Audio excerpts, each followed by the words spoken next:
Ako si vytvorím nový priečinok? Na pracovnej ploche si otvorím priečinok Moje dokumenty a v ňom si otvorím nový priečinok kliknutím na bielu plochu pravou klávesou myši Nový priečinok. Počítač nám automaticky ponúka názov Nový priečinok.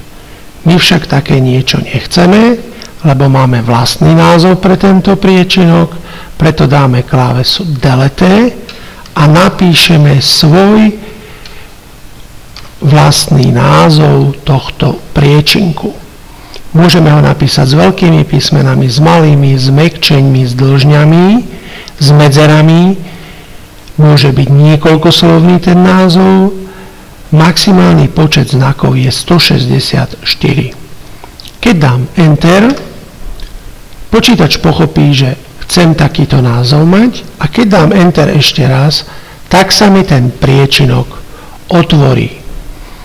Samozrejme, že je prázdny, pretože sme si ho teraz priamo vytvorili.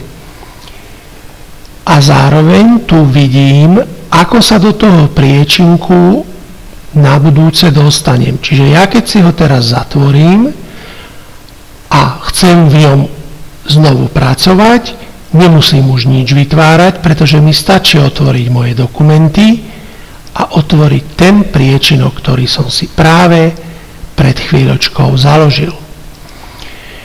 Nemusím chcieť založiť nový priečinok v už existujúcom priečinku Moje dokumenty.